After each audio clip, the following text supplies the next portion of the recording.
एक और डाउट आया है, ये डाउट पूछा है अनुराधा ने।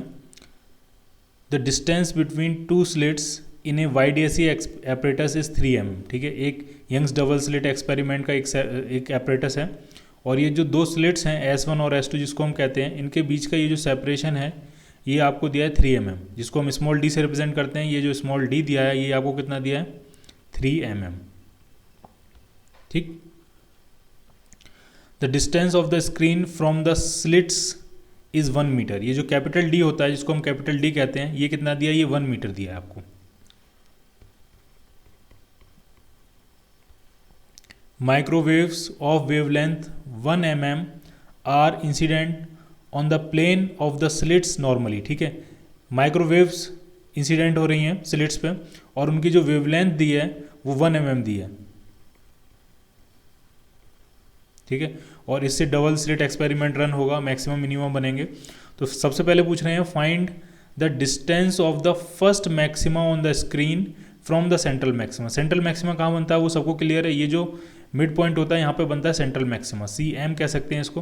तो फर्स्ट मैक्सिमा की पोजीशन पूछ रहे हैं, तो एक फर्स्ट मैक्सिमा ऊपर बनेगा, एक फर्स्ट मैक्सिमा नीचे बनेगा, तो उसकी पोजीशन पूछ रहे हैं। तो मान लिया अगर हम ऊपर ही कैलकुलेट करें तो हमने कह दिया ये कोई पॉइंट है P और इस पर फर्स्ट मैक्सिमा बन रहा है, ये पॉइंट P सेंट्रल मैक्सिमा से कितना ऊपर है, तो उसको कह देते हैं कुछ Y। ठीक, ये डिस्टेंस कितनी है, Y डिस्टेंस है। ठीक है, तो कंडीशन क्या होती है मैक्सिमा बनने की, एक बीम यहाँ से जाएगी ये, और ये एक वेव यहाँ से जाएगी, और इन दोनों का वहाँ पे क्या होगा, कंस्ट्रक्टिव इंटरफेरेंस। और जब कंस्ट्रक्टिव इंटरफेरेंस होगा दोनों वेव्स का, तो वहाँ पे क्या बनेगा, मैक्सिमा बनेगा। ठीक है, फर्स्ट मैक्सिमा की कंडीशन ये होती है कि दोनों वेव्स के बीच की जो वेवलेंथ होगी, वेवलेंथ जो होगी, सॉरी, जो पाथ डिफरेंस होगा वो किसके बराबर होगा, वो वेवलेंथ के बराबर होगा। ठीक है, तो फर्स्ट मैक्सिमा की जो कंडीशन होती है,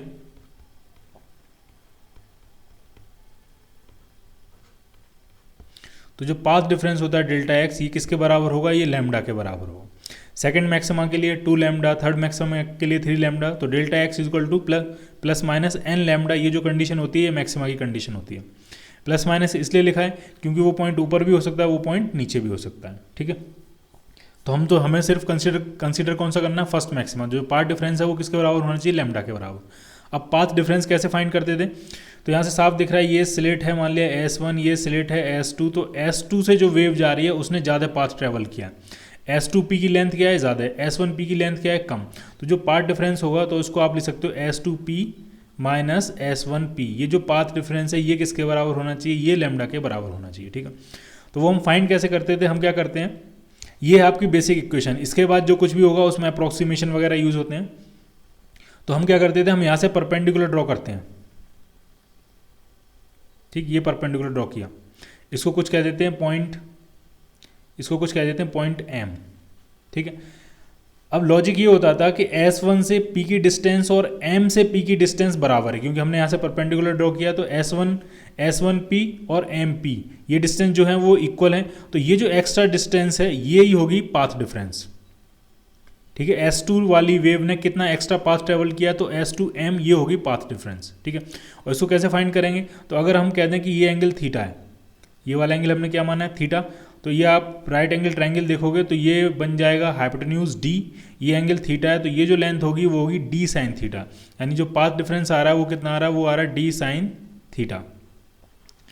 अभी तक ऑलमोस्ट कोई अप्रोक्सीमेशन नहीं यूज़ किया गया। ठीक, तो यहाँ से साइन थीटा कितना आ जाएगा, साइन थीटा आ जाएगा लैम्डा बाई D। अब यहाँ पे हम अप्रोक्सीमेशन यूज़ करते थे, हम ये कहते थे अगर थीटा आपका वेरी स्मॉल है, वेरी स्मॉल का मतलब 2 डिग्री 3 डिग्री 4 डिग्री के आसपास तक। ठीक है, अगर आपका थीटा वेरी स्मॉल है, if theta is very small, तो हम क्या मानते थे, हम ये कहते थे कि साइन थीटा ऑलमोस्ट किसके बराबर होता है, टेन थीटा के बराबर, वही किसके बराबर होता है, थीटा के बराबर। ठीक है, ये अप्रोक्सीमेशन हम यूज़ करते थे। लेकिन यहाँ पे हमें जो वेवलेंथ दी है वो भी mm में दी है। उससे पहले जो नॉर्मल क्वेश्चंस में हमें जो वेवलेंथ होती थी वो हम विजिबल लाइट यूज़ करते थे, तो वो माइक्रोन्स में होती थी। ठीक है, लेकिन यहाँ पे जो वेवलेंथ दी है वो मिलीमीटर में दी है। ठीक है, और ये कैपिटल D नहीं है, स्मॉल d है। ठीक, और ये जो स्मॉल d दिया है वो आपका 3 mm दिया है। तो ये जो रेशियो आ रहा है वो बेसिकली 1/3 आ रहा है। तो यहाँ पे जो थीटा है वो वेरी स्मॉल नहीं है, क्योंकि अगर आप साइन थीटा 1/3 थीटा फाइंड करने की कोशिश करोगे तो अप्रॉक्सीमेट ये 20 डिग्री के आसपास आएगा, जबकि अप्रॉक्सीमेशन में हमारा थीटा क्या होना चाहिए, वेरी स्मॉल, और 20 डिग्री एंगल कम नहीं होता है। ठीक है, तो यहाँ पे हमें अप्रॉक्सीमेशन यूज़ नहीं करना पड़ेगा, यहाँ पे हमें पूरा प्रोसीजर जो है वो फॉलो करना पड़ेगा। हमें निकालना है टेन थीटा ही है। टेन थीटा हमें क्यों निकालना है, ढंग से देखो, अगर आप ये लाइन यहाँ पे मिलाओगे, ये लाइन अगर मैंने यहाँ मिलाई है, तो ये जो एंगल होगा, ये वाला एंगल, ये भी क्या होगा आपका थीटा। और टेन थीटा में इसलिए चाहिए क्योंकि हमें क्या फाइंड करना है, हमें ये वाई फाइंड करना है, फर्स्ट मैक्सिमा की पोजीशन फाइंड करनी है। तो आपको टेन थीटा चाहिए, क्योंकि आपको क्या पता है, आपको बेस पता है, और आपको क्या फाइंड करना है, आपको परपेंडिकुलर फाइंड करना है। तो हमें बेसिकली क्या चाहिए, हमें चाहिए टेन थीटा। ठीक है, तो साइन थीटा दिया है, टेन थीटा फाइंड करना कोई मुश्किल नहीं है। साइन थीटा कितना है आपका 1/3, तो टेन थीटा फाइंड करते हैं, ट्रायंगल बना लेते हैं। ये एंगल थीटा है, साइन थीटा आया 1/3, तो ये कितना हो जाएगा, तो ये होगा √3 का स्क्वायर माइनस 1 का स्क्वायर, यानी √8। तो साइन थीटा अगर 1/3 है तो टेन थीटा कितना आ जाएगा आपका 1/√8। ठीक, अब जरा डायग्राम में आप देखो टेन थीटा किसके बराबर है, टेन थीटा जो है वो है y/D के बराबर। तो टेन थीटा की वैल्यू पुट कर देते हैं, y/D।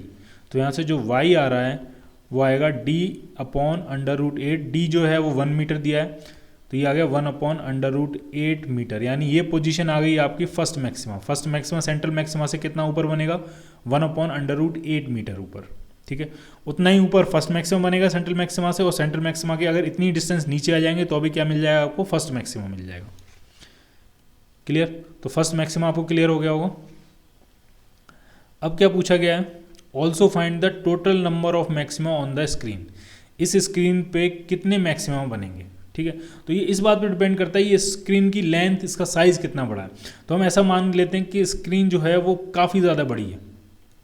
ठीक है, काफ़ी ज़्यादा बड़ी है, लेकिन होगी तो फाइनाइट ही। ठीक है, तो ज़रा देखते हैं कि कितने मैक्सिमा बनेंगे यहाँ पे। तो फर्स्ट मैक्सिमा तो ये बन गया आपका। इसी तरह से ये जो बीम है ये इधर जाके आगे कहीं मीट करेंगे, ये दोनों बीम आगे जाके, तो यहाँ पे जहाँ भी कहीं मीट करेंगे वहाँ पे कहीं सेकंड मैक्सिमा बनेंगी, फिर थर्ड मैक्सिमा, फिर ऐसे ही करके जाता जाएगा। तो मैक्सिमम नंबर ऑफ मैक्सिमा कितने बनेंगे। ठीक है, तो मैक्सिमा के लिए ढंग से समझना है, मैक्सिमा के लिए जो पाथ डिफरेंस होता है ΔX, उसका फॉर्मूला क्या बनता है, n लैम्डा। n की जितनी वैल्यू होती जाएगी, n की वैल्यू 1 आ रही है तो फर्स्ट मैक्सिमा, 2 आ रही है तो सेकंड मैक्सिमा, 3 आ रही है तो थर्ड मैक्सिमा, इस तरह से आपकी कैलकुलेशन आगे बढ़ती है। तो हमें ये देखना है, लैम्डा आपको पता है, n आपको फाइंड करना है कितने मैक्सिमम हो सकते हैं। तो हमें ये देखना है कि ΔX की मैक्सिमम वैल्यू क्या हो सकती है, क्योंकि n की मैक्सिमम वैल्यू इस बात पर डिपेंड करेगी कि ΔX की मैक्सिमम वैल्यू क्या हो सकती है। क्योंकि n क्या आ रहा है आपका, n आ रहा है path difference divided by lambda. Lambda आपका फिक्स है, ΔX हमें देखना है कि ΔX की मैक्सिमम वैल्यू क्या पॉसिबल है। ठीक, तो आप अगर बीम को देखो जरा, मैं यहाँ अलग से बना लेता हूँ, ढंग से देखना है आपको। यहाँ पे कहीं स्क्रीन होती है, तो अगर बीम इस तरह से जा रही है तो कुछ पार्ट डिफरेंस होगा, यहाँ से परपेंडिकुलर डालेंगे, ये पार्ट डिफरेंस हो जाएगा। बीम थोड़ा और बेंड करके जा रही है तो पार्ट डिफरेंस और बढ़ जाएगा, क्योंकि अब परपेंडिकुलर यहाँ पे पड़ेगा। यानी बीम जितना ज़्यादा बेंड होती जा रही है उतना पार्ट डिफरेंस बढ़ता जा रहा है। एक मोमेंट आएगा बीम बेंड करते करते एकदम वर्टिकल चली जाए। वर्टिकल का मतलब, अगर ये मान लिया जाए ये स्क्रीन इन्फानाइट तक गई है, तो इन्फानाइट पे अगर मीट करना है तो ये यहाँ से जो लाइट बीम जाएगी वो कैसे जाएगी, वर्टिकल जाएगी। जो वेव्स जाएंगी वो कैसे जाएंगी, वर्टिकल। तो अगर वर्टिकल जाएंगी तो उस मोमेंट पे जो पार्ट डिफरेंस होगा वो d के बराबर ही हो जाएगा। मैं दूसरा डायग्राम बनाए क्लियर करता हूँ आपको।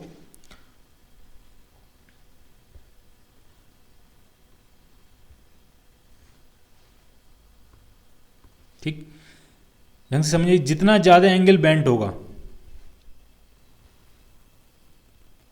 उतना ज़्यादा पार्ट डिफरेंस होगा। अब इस केस में पार्ट डिफरेंस निकालने के लिए क्या करेंगे, यहाँ से क्या ड्रॉ करेंगे, परपेंडिकुलर, ये पाथ डिफरेंस हो गया। ठीक है, अगर मान लिया बीम और ज़्यादा बेंड कर रही है, बहुत कम एंगल बना के जा रही है, ऑलमोस्ट वर्टिकल जा रही है, तो अब परपेंडिकुलर यहाँ से ड्रॉ करेंगे तो अब ये पार्ट डिफरेंस हो जाएगा। तो आपको लग रहा है जैसे जैसे एंगल हम बढ़ाते जा रहे हैं पार्ट डिफरेंस बढ़ता जा रहा है। तो मैक्सिमम एंगल कितना पॉसिबल है, तो मैक्सिमम एंगल 90 पॉसिबल है। 90 का मतलब ये दोनों बीम कैसे चली जाएंगी, ऑलमोस्ट वर्टिकल, इस तरह से। इस तरह से जाएंगी। तो जो डी है, जो आपका ये डी है, जो सेपरेशन बिटवीन द स्लिट है, यही पार्ट डिफरेंस के बराबर हो जाएगा। और आप पूछोगे कि ये दोनों बीम जा रहे हैं, ये मीट कहाँ पे करेंगे जाके, तो ये इन्फानाइट पे जाके मीट करेंगे। हम मान लेते हैं थ्योरेटिकली कि स्क्रीन की जो लेंथ है वो इन्फानाइट है, स्क्रीन का साइज जो है वो इन्फानाइट है। तो इन्फानाइट पे अगर मीट करना है, मान लीजिए ये स्क्रीन है आपकी, ठीक है, स्क्रीन का साइज इन्फानाइट है, तो इन्फानाइट पे अगर मीट करना है स्क्रीन पे जाके, तो दो पैरेलल लाइंस ही इन्फानाइट पे जाके मीट करते हैं, यानी यहाँ से जो वेव्स जाएंगी वो स्क्रीन के क्या जाएंगी, पैरेलल जाएंगी, इस तरह से। क्लियर? तो अब आपको ये क्लियर हो गया होगा कि मैक्सिमम पार्ट डिफरेंस कितना पॉसिबल है। तो जो मैक्सिमम पार्ट डिफरेंस पॉसिबल है डेल्टा एक्स, वो सेपरेशन बिटवीन द स्लिट के बराबर ही पॉसिबल है। ठीक, तो n कितना आ जाएगा आपका, मैक्सिमम वैल्यू n की कितनी आ जाएगी, तो ये आ जाएगी d अपॉन लैम्डा। ठीक, d कितना दिया है, d दिया है आपको 3 mm और लैम्डा दिया है आपको 1 mm, तो ये वैल्यू आ रही है 3, यानी इन्फिनिटी पे जाके थर्ड मैक्सिमा बनेगा। थर्ड मैक्सिमा की जो पोजीशन है वो क्या है, एग्जैक्टली इन्फिनिटी। ठीक है, इन्फिनाइट डिस्टेंस पे थर्ड मैक्सिमा बनेगा। तो क्या प्रैक्टिकली थर्ड मैक्सिमा ऑब्जर्व किया जा सकता है, क्योंकि वो तो एक थियोरेटिकल, ये जो हमने कैलकुलेशन किया ये तो एक थियोरेटिकल कैलकुलेशन है, एक्चुअल में न स्क्रीन इन्फिनाइट हो सकती है। ठीक है, तो थर्ड मैक्सिमा आपका ऑब्जर्व नहीं हो पाएगा। ठीक है, तो यानी आपको कितने, ये तो लिमिट हो गई, यानी आपको कितने मैक्सिमा ऑब्जर्व होंगे, आपको सेंट्रल मैक्सिमा ऑब्जर्व होगा, ऊपर फर्स्ट मैक्सिमा ऑब्जर्व होगा और ऊपर सेकंड मैक्सिमा ऑब्जर्व होगा। उसी तरह से नीचे फर्स्ट मैक्सिमा ऑब्जर्व होगा और नीचे सेकंड मैक्सिमा ऑब्जर्व होगा। तो टोटल कितने मैक्सिमा ऑब्जर्व हो रहे हैं आपको, 5 मैक्सिमा। क्लियर?